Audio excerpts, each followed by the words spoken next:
Hello, I'm Virginia Eskin. Welcome to First Ladies of Music, a new series about women composers. This program is underwritten by a generous grant from Northeastern University in Boston. Well, we're going to address ourselves to American women in the 1880s, and they live into the 20th century, so they straddle really the turn of the century.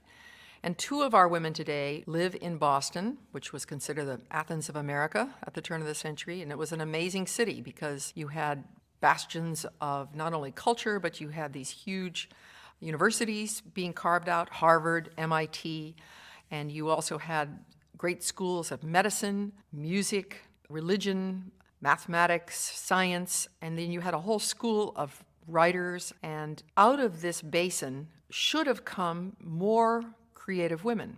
We know about Amy Lowell, we know about some other famous writers, but I'd like to quote a musicologist friend of mine here, Judith Tick. She has said that tradition simultaneously encouraged women to take up music, yet at the same time discouraged them from aspiring to any meaningful standards and repressed their artistic ambition. So again, we have the double whammy of you grow up in a musical family, it's a cultured place, you're encouraged to compose, play the piano, but at the same time, it's forbidden that you go out in public. So it's amazing that these women, sort of in the face of this, went ahead and composed. I'd like to start off with Margaret Ruthven Lang. She had a very long life, lived 104 years, from 1867 to 1971, and she was a fixture in music. I remember seeing her at a Boston Symphony concert, and she walked in, was very large, and moved very slowly, and everybody pointed her out. In 1893, the Boston Symphony gave a first performance of Lang's dramatic overture, and this was the first time that any American orchestra had played a work by a woman. So she's trailblazing here. Lang's mother and father were well known in Boston. They sent her off to Munich, which is, of course, what happened to all musicians. You went to Germany to be polished. And like everyone, she studied the violin and composition. She worked with Chadwick, who was the head of the New England Conservatory, and John Knowles Payne, who had established the music department at Harvard. And these were important New England composers. They were part of what's called the Boston Classical School. Her father mentored her, encouraged her, and Arthur P. Schmidt was her publisher. And this tells us that she was taken seriously because Schmidt handled all the big American composers of that time. And that means her music was distributed in this country as well as in Germany. I'd like to share now a small piano piece, and it's never been recorded, and I think it has a strong and yet poignant quality. It's called Rhapsody. It's by Margaret Ruthven Lang.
So, what I find interesting about that piece, she entitles it Rhapsody, Margaret Lang, and what I think she's doing is overcompensating because we've talked about salon pieces, remember?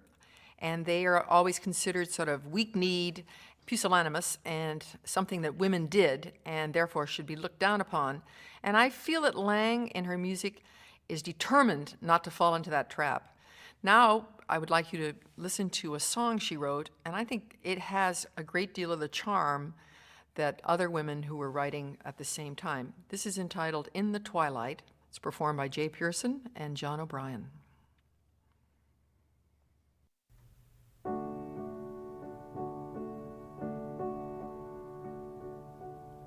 Songs half heard in the twilight, dying softly to rest, broken snatches of music, stirring the depths that sleep, where memory patient hideth her silent watch to keep.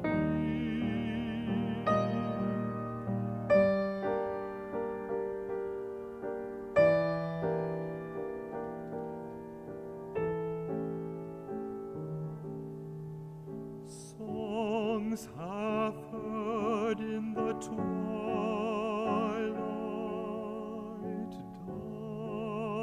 dying softly to rest.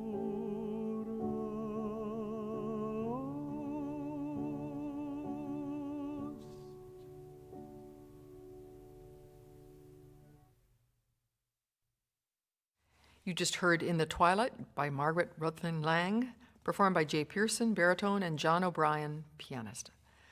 Now we move to Mary Howe, and this is an interesting woman also. She had a long life, 1882 to 1964. She lived in Washington, D.C., and I don't know of any other women composers from Washington, D.C., so I've always been interested about Howe's life.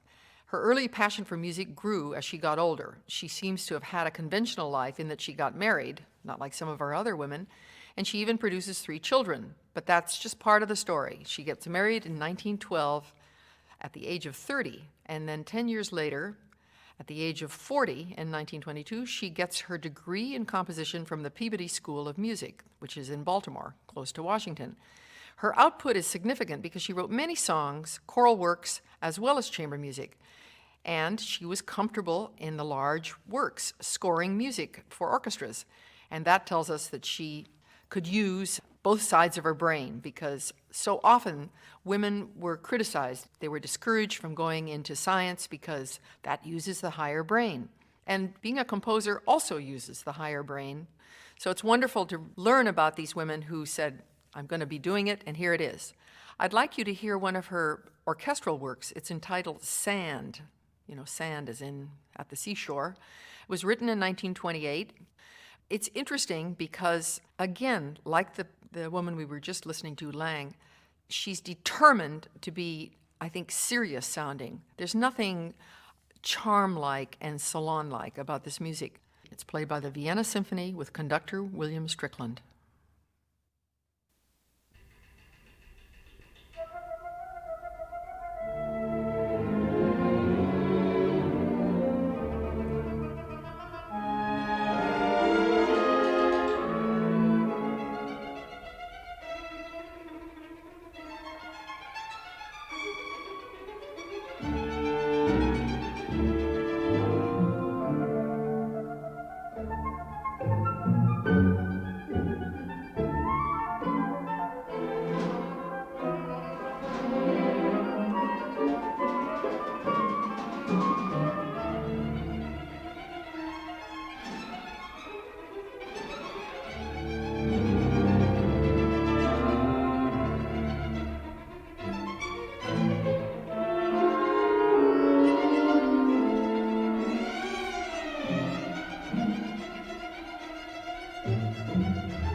Sand by Mary Howe, played by the Vienna Symphony with conductor William Strickland. During her mature years, Mary Howe gave solo recitals and worked as an accompanist in the Washington, D.C. area. And with her husband and others, she helped found the National Symphony and also was a founder with Elizabeth Sprague Coolidge of the Chamber Music Society of Washington. And with Amy Beach, she helped organize the Society of American Women Composers. This shows that women are increasingly involved in both the artistic side of music and the management side. It seems now that there is nowhere that women can't go professionally, and that barriers have been removed. Mary Howe was a skilled composer of chamber music as well. I'd like you to hear a movement from a work that she titles Interlude Between Two Pieces. This is Traits, Traits, for flute and piano. The flutist is Wallace Mann, and the pianist is Emerson Meyer.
You just heard Mary Howe's Traits from her Interludes Between Two Pieces, was performed by flutist Wallace Mann and pianist Emerson Meyer.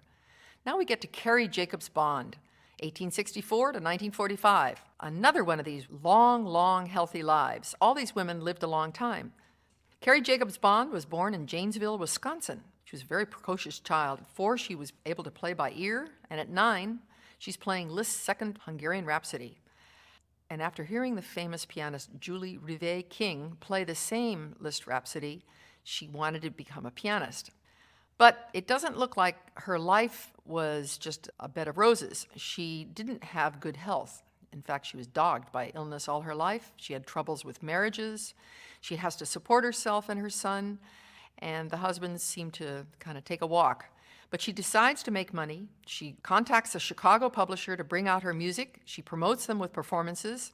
And one of them, A Perfect Day, becomes a huge hit. In fact, it sells 8 million copies, 5 million records. She was a star in her time. Entertainment in the early 1900s was homegrown. The piano was the major part of all households, and it was the focus of family entertainment. And the term parlor song came about at this time, and it described music that was written for that home use. That was the entertainment center. Everybody sang. People played the piano. And most of Carrie Jacobs Bond's songs, 200, are songs from that genre, and she published most of them herself. So she had a lot of gumption. One of the most well-known works is the set of songs known as half-minute songs. These are works that literally range in length from 10 seconds to all of a minute. Here you'll hear mezzo-soprano Peggy Valenzuela and pianist William Hughes, and we're going to share 4 of these dear little half-minute songs. Opportunity may knock often, but it's better to answer the first rap.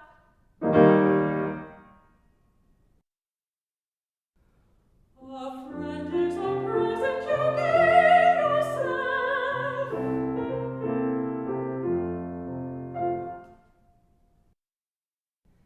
Ain't it gay that what they say can't hurt you unless it's true?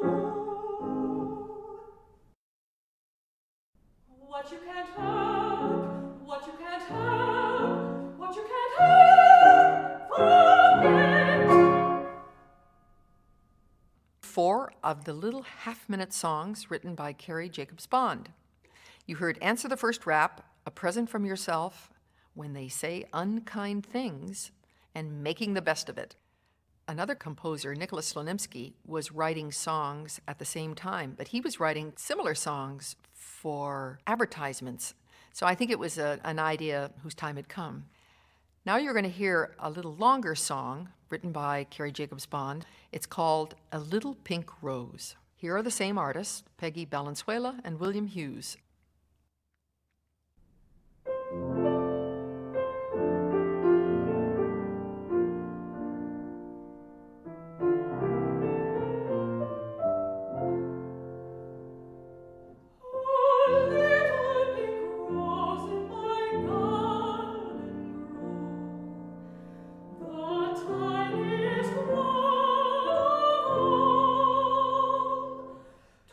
Kissed by the sun.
You just heard A Little Pink Rose by Carrie Jacobs Bond, sung by Peggy Valenzuela and pianist William Hughes. Now, it's interesting. She said that her aim was to write simple songs for people rather than intricate, curious pieces that critics extol for their eccentricities. So she's getting a jab in there at critics who did take jabs at her, because even though the public loved her little witticisms and they loved her songs, and she was able to make a good living out of these songs being published, and obviously the public loved Carrie Jacobs Bond, and critics loved to take shots at her. So she didn't write any chamber music. There's no record of anything else, but at least she was fulfilled in that genre. You're listening to First Ladies of Music. We'd love to hear from you. You can send your comments via email to ladies@wfmt.com. You're listening to the WFMT Radio Network.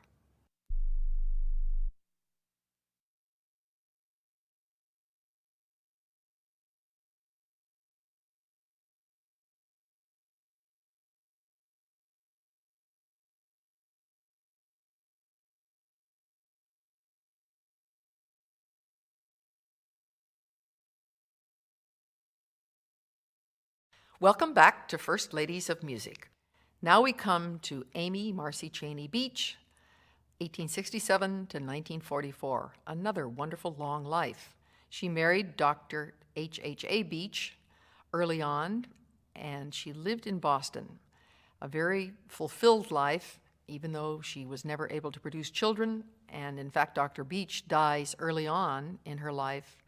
She has a very fleshed out career and a full life, and everything that we read and know about her tells us that she was a wonderful person, helpful, very supportive of other artists, and generous.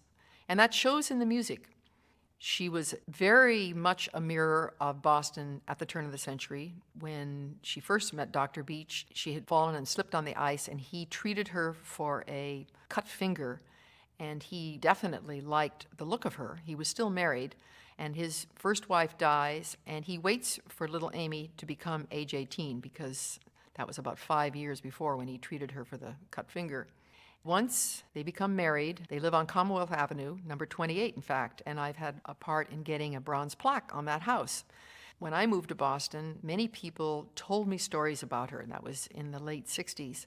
There were people still alive who had known her, and they came forth with wonderful gifts. They gave me music and letters, and I was told that there was a huge stained glass window that John Lafarge had been commissioned by Dr. Beach in the house, and that was to keep Amy from being homesick, because she came from Henniker, New Hampshire, moved to Boston, and of course it was assumed that she would maybe continue composing, but sort of in the background. And Dr. Beach was very musical. He liked to sing in a chorus, and he was a prominent surgeon in Boston. He had a great deal to do with inventing the laparoscope, which is used in surgical procedures to this day. And so there's no problem with money. She lives in a very nice townhouse. Oliver Wendell Holmes lives across the street. You get the picture of a very plummy time in American history. And she, in fact, solos with the Boston Symphony in 1885 at age 17. She plays the Moscheles Piano Concerto. And then 2 months later, she performs the Chopin F minor Concerto with the Boston Symphony. So she's a star, and I have to share with you, though, that Dr. Beach prohibited her from ever keeping any fees. That was always made clear, that she had to give away money. Remember, we've spoken about how women were discouraged from performing. The way they got around it was they could perform as long as they didn't keep the money. I'd like to share with you a sort of an interesting little comparison. When she's very young, her mother started her with piano, and she learned to play music with the keys being painted colors. This tells you that when she's 2, she really, really wants to play the piano. If a child can't read, it's very hard to teach them nomenclature. So the mother realized that she could get around this. And when she's about 6 or 7 years old, she writes her first song, and it's called A Rainy Day. Listen to how it begins.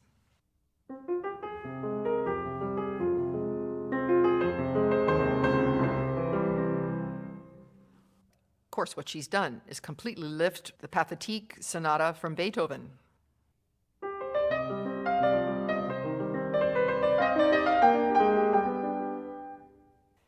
Could you hear the way little Amy is plagiarizing Beethoven? That's allowed in a child.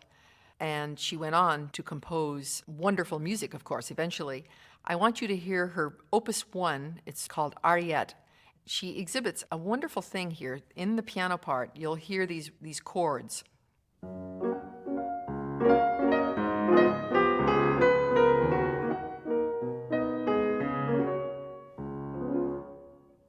What is she doing? She's trying to replicate a guitar. So this, in a teenager, I think it's very dear. Here's Ariette. It's sung by Dana Fortunato, and I'm playing for her.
You just heard Ariette, Opus 1 by Amy Beach, sung by Dana Fortunato, and I was her accompanist.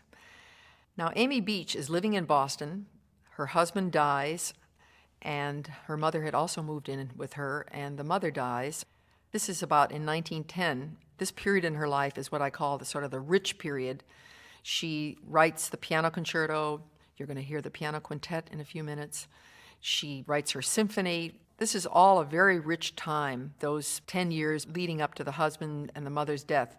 She is encouraged, and maybe it's a good thing that they clipped her wings and didn't allow her to travel, because we know with Carreño and Clara Schumann, you can't be composing at home if you're off on the road playing concerts. It's a good thing that she was confined to Boston. She wrote all these big works, and she really is considered the most important woman composer that we know of to date, because she left behind music in all the big forms.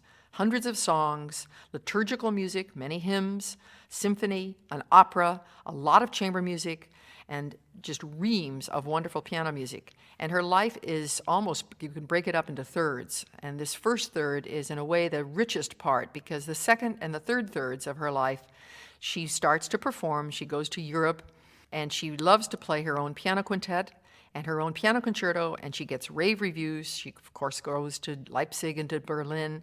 It's really touching that she got a life. She didn't just sort of feel sorry for herself after her life changed so radically. Listen now to the piano quintet in F-sharp minor. It's written while she's still living in Boston. It's published in 1909. And this is the first movement. And she's beginning to flirt with Impressionism, and that's going to happen in the last part of her life. She's definitely going to turn to that. But this still has a foot in Romanticism. Here's the piano quintet first movement of Amy Beach.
You just heard the first movement of Amy Beach's Piano Quintet in F-sharp minor, and it was performed by Mary Louise Boehm, the pianist, violinist Keith Cooper and Alvin Rogers, the violist was Richard Maximoff, and Fred Cherry was the cellist. By now, Amy Beach is being feted. She has been asked to write a big cantata for the women's exhibition in Chicago. She's traveled to Europe. She is enjoying notoriety. There are beach clubs all over America. She's extremely popular. Her music is published. She's recognized wherever she goes. There are wonderful stories told. She used to carry around a doctor bag, and that must have been something that her husband gave her. And she would always keep her most recent score in one of those doctor bags. And if you asked her, she'd open up her bag and show you what she was working on. She wrote pieces for children. And as I said before, she wrote many hymns. If you're in an Episcopalian service, look at the back of the hymn book, and chances are there'll be a hymn in there by Amy Beach. She was very much a person, though, of Victorian or Romantic or Edwardian times, in that she comes, of course, from 1867.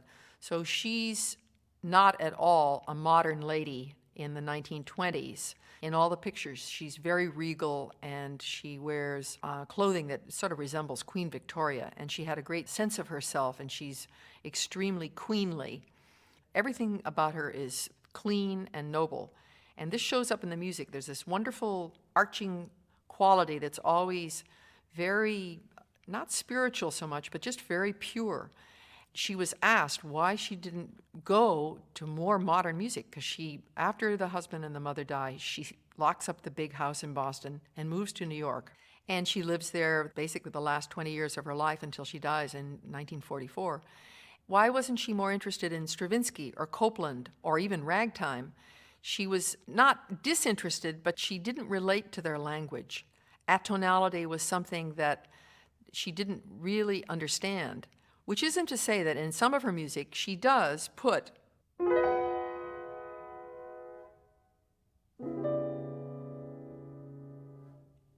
that isn't to say that she wasn't able to use diminished, augmented, and passing notes, because every composer does that.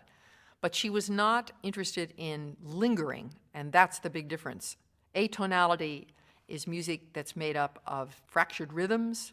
There's a great deal of change. This was something that did not appeal to her. And when she was asked about ragtime, she didn't even understand what it was for and what it was about. It wasn't that she had blinders on so much as she just was a woman of a very upper class order. I'd like now for you to listen to another one of her songs. This is Dark Garden, and it comes from that middle period I've been talking about. It's sung by Dana Fortunato, and I'm playing for her.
You just heard Amy Beach's song, Dark Garden, sung by Dana Fortunato, and I was the pianist. I'd like you to hear Amy Beach's early song, Dark is the Night, written in 1890. It's interesting for several reasons. First, because it's just a wonderful song, and quite an amazing work for a 23-year-old woman. And secondly, because she uses the melody later in her Gaelic Symphony. This is soprano Lauren Flanagan with pianist Christopher O'Reilly.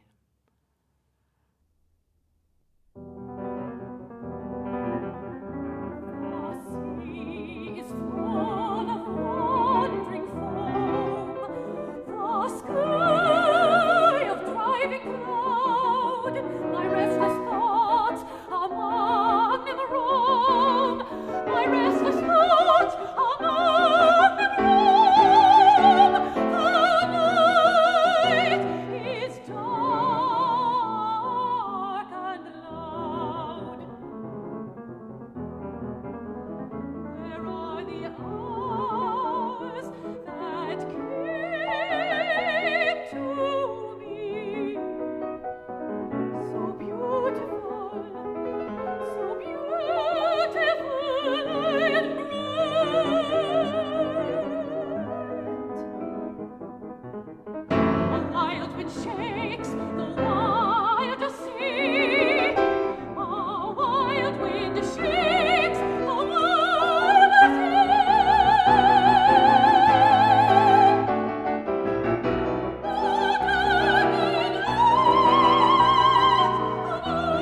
That was soprano Lauren Flanagan with pianist Christopher O'Reilly performing Amy Beach's early song, Dark is the Night. Now we're going to end the program with Amy Beach's Gaelic Symphony, which was written in 1897 and premiered by the Boston Symphony in the same year. And you'll remember that she had a long relationship with the Boston Symphony, which is a very handsome thing. In the first movement, she quotes her own song that you just heard, Dark is the Night. Here is the first movement of Amy Beach's Gaelic Symphony. Carl Kruger conducts the London Symphony Orchestra.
Our program has closed with the first movement of Amy Beach's Gaelic Symphony with the London Symphony Orchestra, Carl Kruger, conductor. I hope you've enjoyed this program, which profiled 4 American women composers, all of whom worked in the late 19th and early 20th centuries.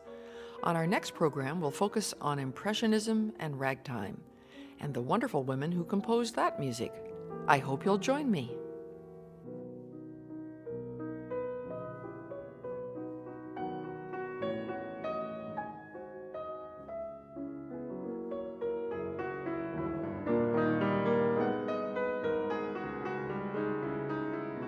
First Ladies of Music with Virginia Eskin is produced by Carolyn Pollan for 98.7 WFMT and the WFMT Radio Network. Steve Robinson is the executive producer. The engineer is Mary Mazurik. Thanks to Alice Abraham, librarian at WGBH Radio in Boston. And special thanks to Boston's Northeastern University for their generous support. I'm Virginia Eskin, inviting you to join me again next time for First Ladies of Music. This is the WFMT Radio Network.